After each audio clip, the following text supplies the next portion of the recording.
Hi, this is Chad Smith with the Demand Driven Institute. We thought we would demonstrate to you some of the challenges of using conventional MRP even in a simple environment that is not experiencing large amounts of variation. The point of this demonstration is to show the everyday challenges presented to planners and how they are forced to take actions into their own hands. It's simply survival. Their problem, however, is not just that they have to work around the system to survive. The real problem is that every change they make has consequences that become difficult to fully see due to the connected nature of MRP. Remember, MRP was specifically designed to make everything dependent. This phenomena is known as nervousness, where changes have implications up, down, and across the bills of material. The more changes that are made, the more nervous the system. This material is taken out of the Certified Demand Driven Planner Program, an internationally accredited certificate offered by the International Supply Chain Education Alliance. Taking you through this demonstration is going to be Carol Ptak. Carol is a CFPIM, past president of APIX, and author and co-author of several planning books, including the latest edition of Orlicky's Material Requirements Planning. Carol will take you briefly through what MRP is, the assumptions behind it, and the requirements to run it properly. You be the judge. Do these rules still make sense in today's environments, characterized by complex and elongated supply chains, short customer tolerance times, and high variability? Now sit back and watch as even a simple environment gets relatively chaotic in a relatively short period of time. All righty. Well, then let's get going. We left off here last week with the MRP exercise. And I always like to start the session with this one because, you know, it's always interesting. Even folks that have been through APIX certification, they really enjoy this exercise. What we're going to do is we're going to take a few minutes and we're going to take a look at how does MRP, traditional MRP, how does it actually work, all right, and what are the things that set up. Now, last time when we spoke, we talked about this bimodal distribution, and we talked about the oscillations, that we can go from having too much of the wrong stuff, too little of the right stuff, and it can happen in a flick of a finger. So what happens is then people say, well, why is that? And the folks that are real experts in MRP will say, well, Carol, we've known about this for a really long time. But I want to spend the time today really diving into why does that happen. Now, if you don't have any background in MRP, or you're not APIX certified, it's still okay. This exercise has a lot of good benefit for you as well. And the reason is because a lot of people don't realize how MRP actually does do the gross to net calculation and how MRP does plan things. A lot of planners have been trained to just deal with the output and really don't understand the how did the calculation actually take place. So now let's walk through our two parts that we've got here. Very, very simple parts.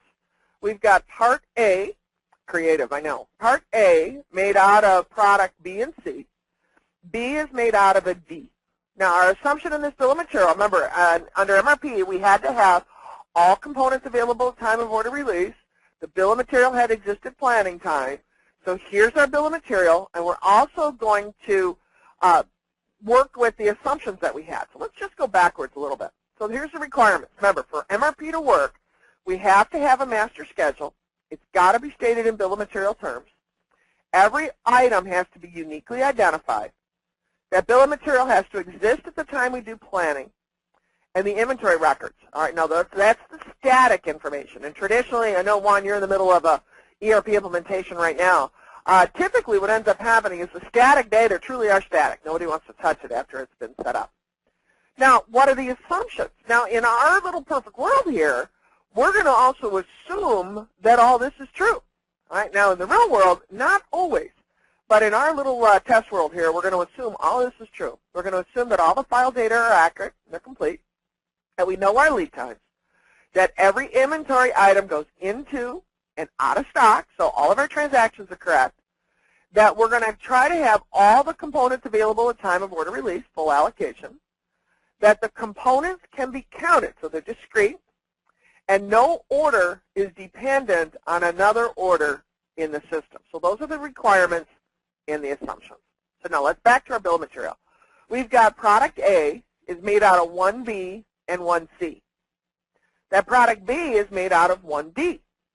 Right?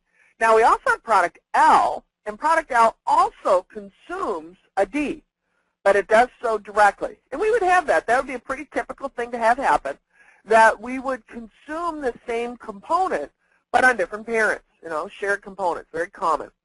L is also made out of an F. And again, our bills of materials here are 1 per. Now let's look at our static data. Our static data, our lot size is period of supply 4, POS 4. That means that for whatever reason, we said that we only want to order A every 4 periods. All right, so when we go ahead and order, we want to look ahead and see what's in the master schedule and build a sufficient quantity so that it'll last us 4 periods. So that means that the timing is fixed, but the order quantity is variable. The next thing is a low-level code. A low-level code is something that is actually calculated by the system. And what the low-level code is the lowest level in the bill of materials. Now that means that product A at a low-level code of 0 would be an end item. Now product B and C would be at level 1. And you can see product D would be at level 2. But you say, hold it, Carol. Product D is at level 1 in that bill of material for L. The low-level code is the lowest level in the bill of material. So even in level L, in product L, D would still have a low-level code of 2. Product F would have a low-level code of 1. So a little confusing there. It's funny, when I was in the industry, we always had a lot of people ask us how you could change the low-level code on a part. And the answer is you don't. It's something that's calculated by the system. And in the old days, it was used to be able to use the computer resource more efficiently, because we would calculate all the requirements for level 0 first, and then that would net everything down to level 1. And then you'd calculate all the level 1s, and it would blow down to level 2s and so on. And it's not uncommon to have companies that have 6, 8, 10, 12, up to 20 levels deep in the bill of materials if it's a big company. Not uncommon at all. So 2 very simple bills of materials here. Now we also have 100 parts on hand. And as I said on the assumptions, our data are accurate. We really do have 100 parts. It's not 95. It's not 102. There's 100 parts. Our lead times are fixed and known, and it's 3 periods. All right, and then our allocation. Now what's an allocation? Allocation you consider as an uncashed check. So like if I write you a check, most adults would then deduct that quantity from your checkbook at the time that you write the check. Now I have a former sister-in-law that believed that as long as she had checks, she must still have money. So, but for the rest of us, allocation is that it's an uncashed check. I've committed it. It just isn't physically gone yet. So now if I have 100 on hand and I've got an allocation of 15, how many do I really still have available? I really only have 85, right? Because that uncashed check, I'm going to deduct it out of the current time period.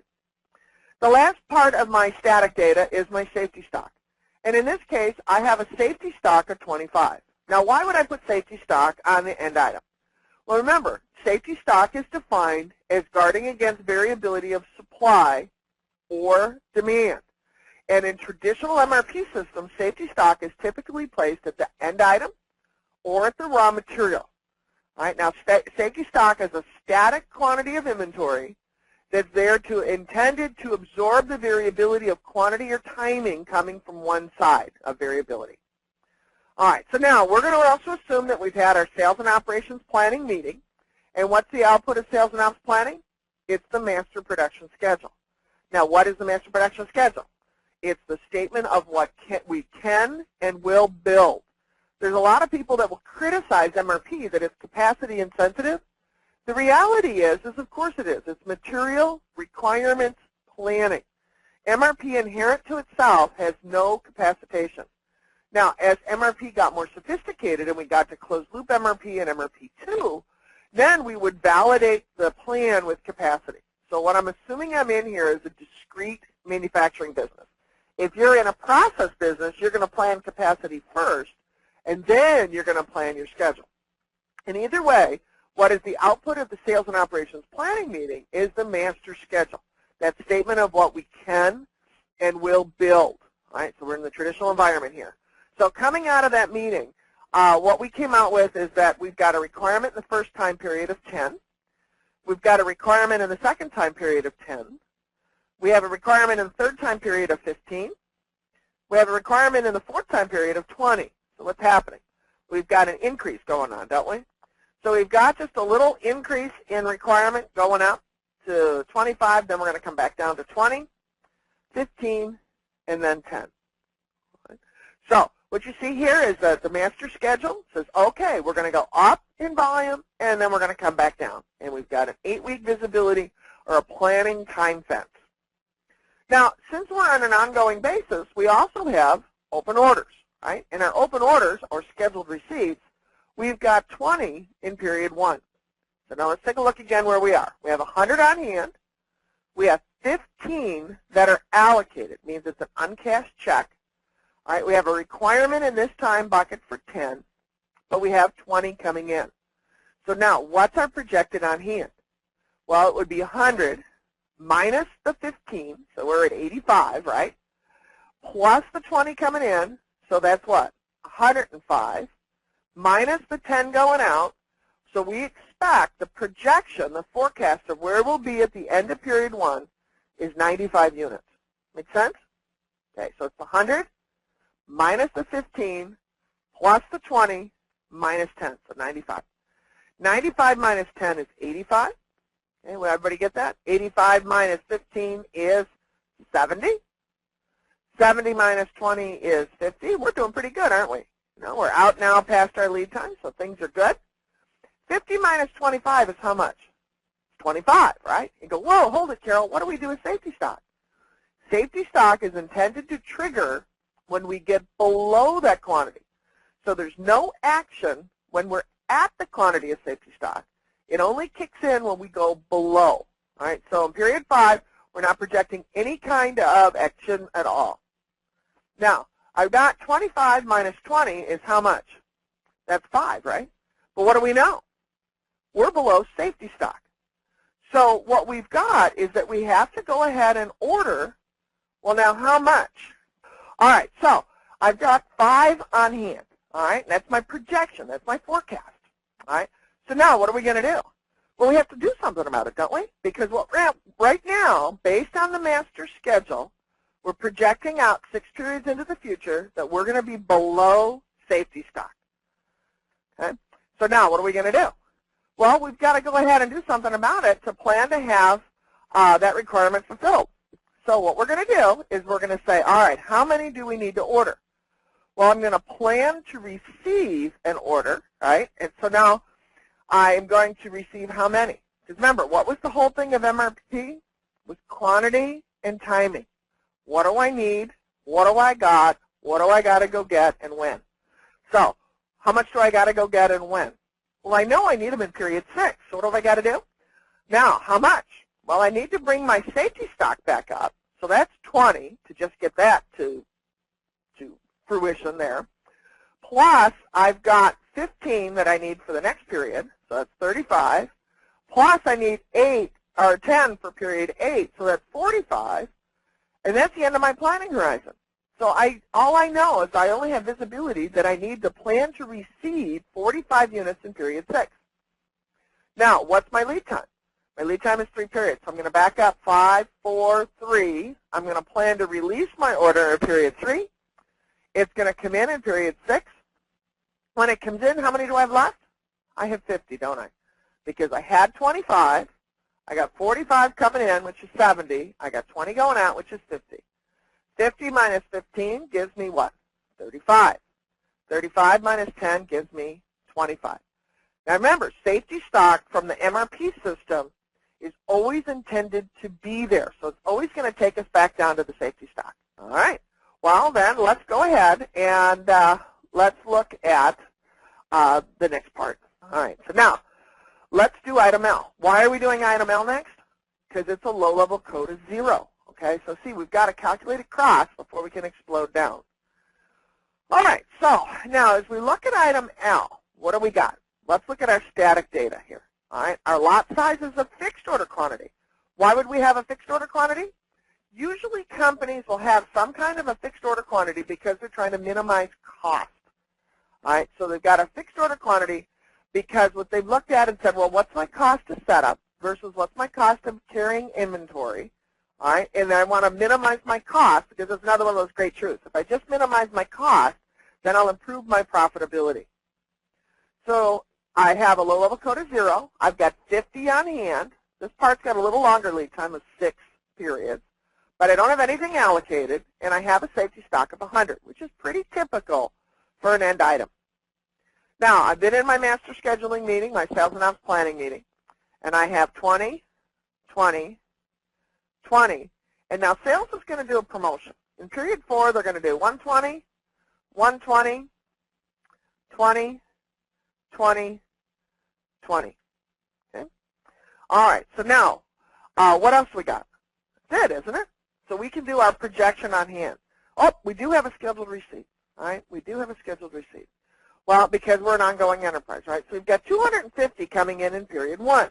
So that's good, right? So now let's take a look. I've got 50 on hand minus 20 going out. So I would have only had 30. So it's a really good thing that we had those 250 coming in. So our planner's been doing a good job, and we've got stuff that is scheduled to arrive this week. And the assumption is all of our data are perfect and accurate, and everything's going to be awesome, right? So we've got 50 on hand minus 20 going out leaves me 30.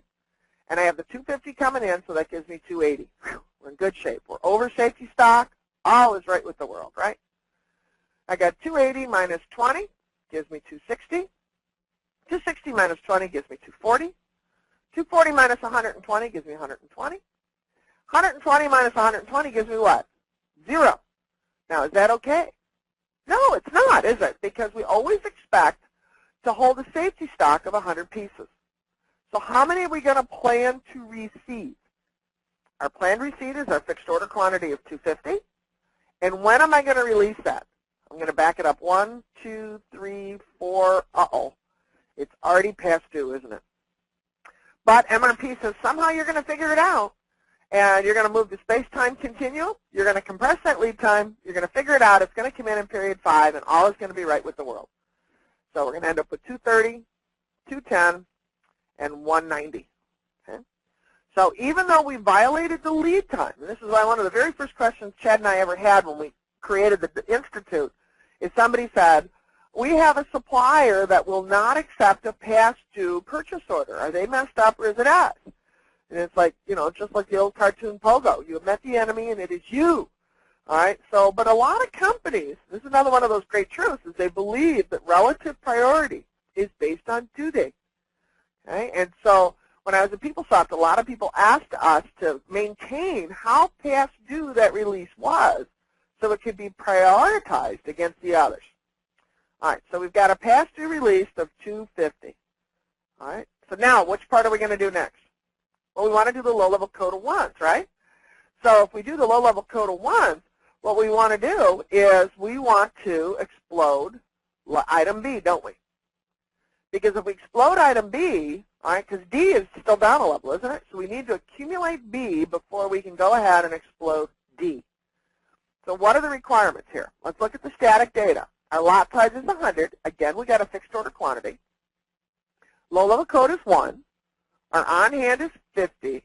Our lead time is 4 periods. We don't have anything allocated, and we don't have anything in safety stock. And that's pretty typical, because usually when it's a make part, I remember teaching this, you would never safety stock a make part because you've got control of that.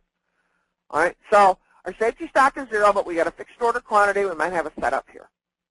Now, can a part have both dependent and independent demand? Well, of course it can. They're called service parts. So we came out of our sales and ops planning meeting, and this part is going to see a consumption of 10 pieces every other week out 10 periods. Okay? So there's 0, 10, 0, 10, 0, 10, 0, 10. But what do we also know? Let's look back at what? Item A, right? What was its requirement? Its planned order release was in period 3, was it not? See that? So that means that all the components have to be available at time of order release. So that means the requirement for B is also in period 3. So we're going to put that 45 right there. MRP in its purest form was the first just-in-time system. okay? Because it tries to match everything precisely for both quantity and timing. All right, so now let's take a look at our projected on hand. We've got 50 on hand right now. We don't need any in period 1, so our projected on hand is 50. 50 minus 10 is 40. That's okay. 40 minus 45, minus 5. That's okay. What do? We plan and order receipt for period 3 for 100, and then we back it up our lead time. 1, 2, it's past due. So the planner is getting a message that says that this order is past due for release, but MRP says somehow you're going to figure it out, and when it comes in, it's going to come in and you're going to have 95 left.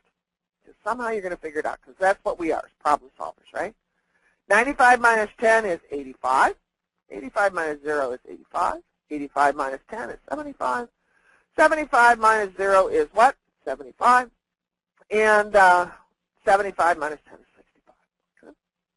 So you can see the lot size. We got inventory that we're carrying. We've got a past due order release for 100. All right, make sense? All right, so now we can calculate item D.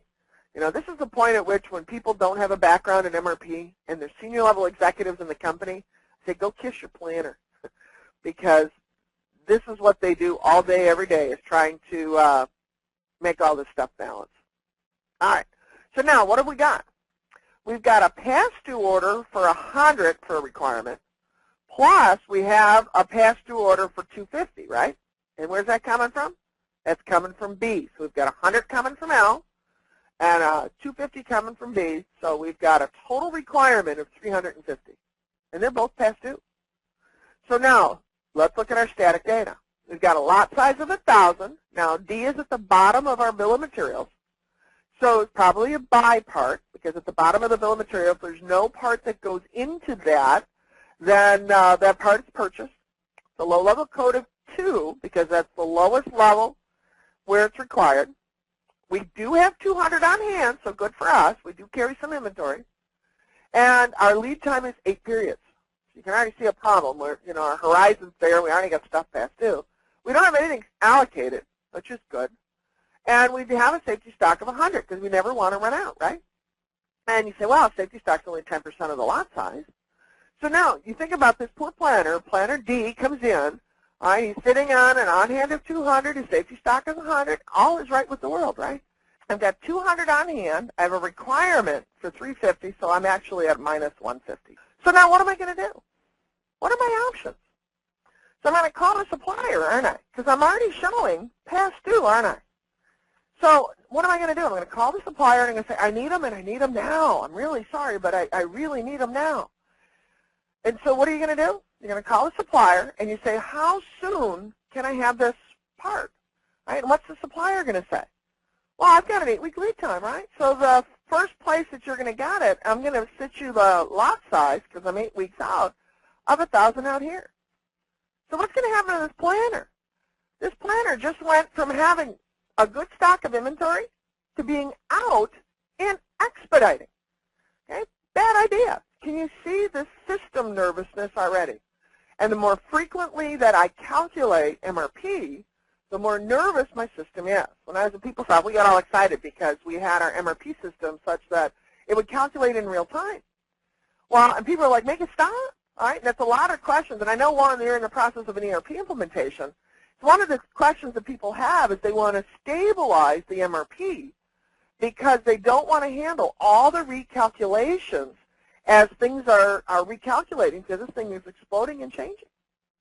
So now what happens? Now we got to try to figure out this mess, don't we? So let's take a look at this.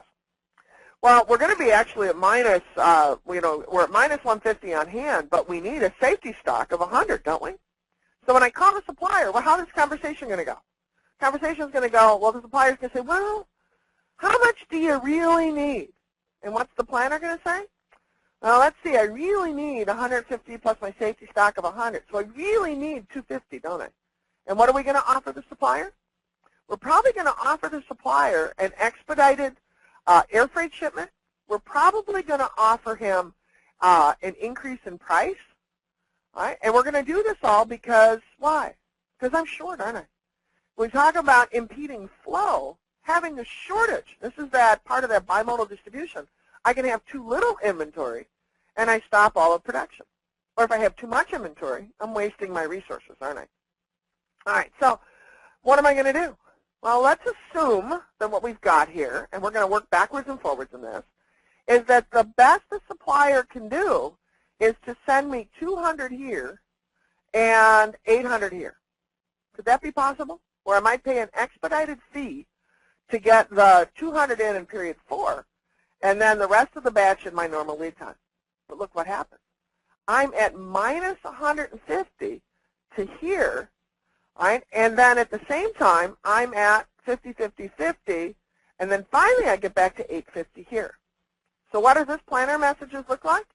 This planner is going to daily get a message that's going to say, you need to expedite that 200 in, all right, and you need to increase it, because even when it comes in, you're not going to have it when you need it, all right? And then what's going to happen? Well, then between period 4, 5, 6, and 7, it's going to be expediting you to get in because we've got to refill the safety stock. So this poor planner has done absolutely everything they possibly can do, and what's happening? They're going to get a planner message every day. Right? And it's a planner message that they can't do anything about because that's the best that they can do. Now, what impact does that have on where D is used? So what do we know? Let's go back to product B and product L. So we're going to go backwards. So we've got 200 coming in period 4. So let's see if that helps us. Because what's going on is the planner for product B is absolutely oblivious that there's a problem with D. Because when is B going to know there's something going wrong? When they go to pull the part. So let's look at the previous one. So here we've got B, right?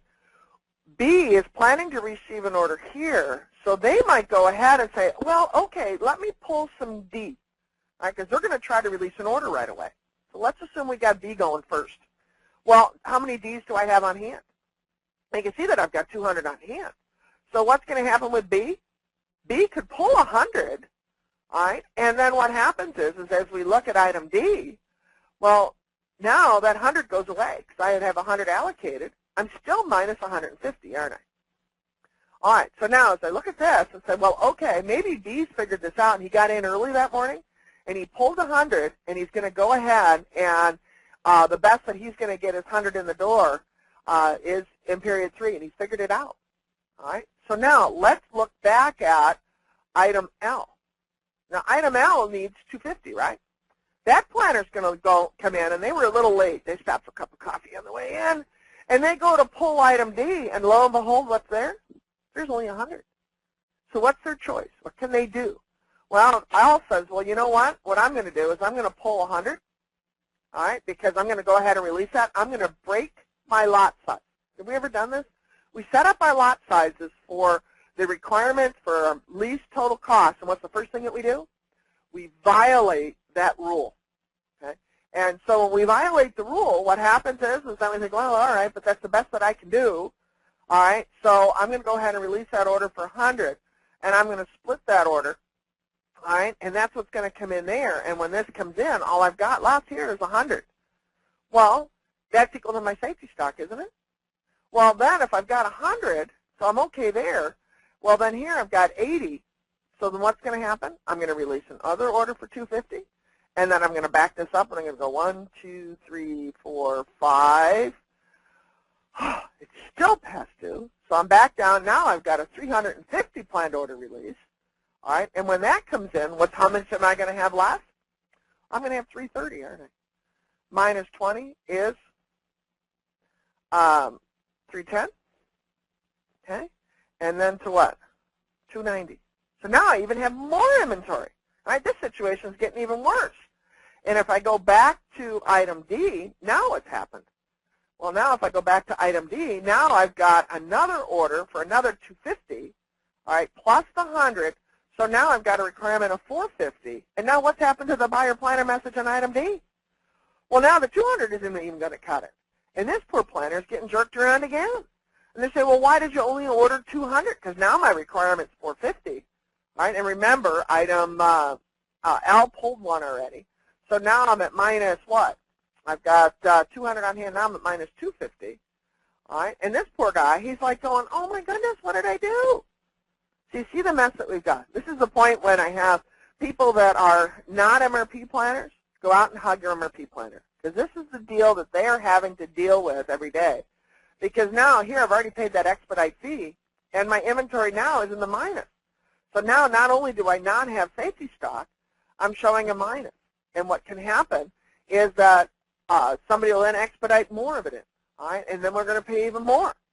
So you see how this thing can really go crazy.